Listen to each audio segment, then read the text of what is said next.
Headlines ಬನ್ನಿ ನೋಡ್ಕೊಂಬ.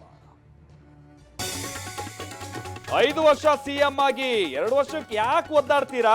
Power sharing ಫೈಟ್ಗೆ Rajanna offer. D K CM ಆಗ್ತಾರೆ ಅಂತ ವಿನಯ್ ಗುರೂಜಿ ಭವಿಷ್ಯ. ಡಿನ್ನರ್ ಸಭೆ ಕ್ಯಾನ್ಸಲ್ಗೂ ಬಗ್ಗದ ದಲಿತ ಲೀಡರ್ಸ್. ಹೈಕಮಾಂಡ್ ಕದ ತಟ್ಟೋದಕ್ಕೆ ನಿರ್ಧಾರ.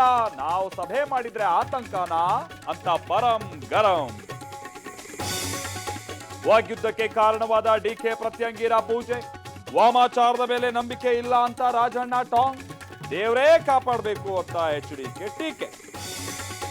ಬಣ ಮಧ್ಯೆ ಪಕ್ಷ ಸಂಘಟನೆಗೆ ವಿಜಯೇಂದ್ರ ಪಣ. ಸಭೆ ಮೂಲಕ ಪರಾಜಿತ ಅಭ್ಯರ್ಥಿಗಳಿಗೆ ಧೈರ್ಯ. ಭೀಮ ಸಂಗಮ ಅಭಿಯಾನಕ್ಕೆ ಬಿಜೆಪಿ ಸಜ್ಜು. ಕಾಂಗ್ರೆಸ್ ಬಿಜೆಪಿ ಮಧ್ಯೆ ಕಮಿಷನ್ ಯುದ್ಧ. ಕಂದಾಯ ಇಲಾಖೆಯಲ್ಲೂ ದೊಡ್ಡ ಭ್ರಷ್ಟಾಚಾರ. ಸಚಿವ ಕೃಷ್ಣ ಬೈರೇಗೌಡ ವಿರುದ್ಧ ಎಚ್ಡಿಕೆ ಬಾಂಬ್.